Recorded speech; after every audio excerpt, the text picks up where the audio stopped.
Acting அப்படிங்கிறது வந்து ஒரு சில கலை. அந்த கலையில வந்து நிறைய ஹார்ட் ஒர்க் எல்லாம் பண்ண வேண்டியிருக்கும். நிறைய ட்ரெயின் பண்ணி கத்துக்க வேண்டியதெல்லாம் இருக்கும். ஆனா நீங்க மேக்ஸிமம் ஒரு 5 செகண்ட் பண்ணிட்டு அவ்வளவுதான் சார்.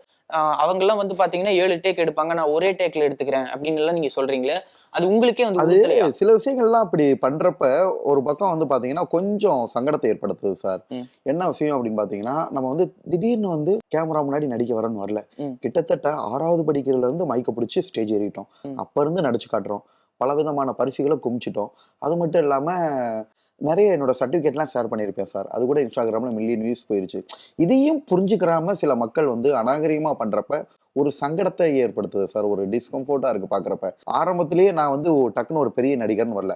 சின்ன சின்ன வேஷங்கள் நடிச்சேன். 6வது படிக்கிறப்ப ஒரு முரசு தட்டுறோம்னா, ஒரு சின்ன வேஷம் குடுத்தாங்க. அதெல்லாம் நல்லா பெர்ஃபார்ம் பண்ணேன். 7த் படிக்கிறப்ப என்ன பண்றாங்க, அடுத்து ஒரு சான்ஸ் குடுக்குறாங்க. அதுலயும் சூப்பரா பண்றேன். நெறைய பேருக்கு நம்மளோட மறுபக்கம் தெரியல சார். இந்த பேரும் புகழும் இப்ப மட்டும் கிடைக்கல சார்.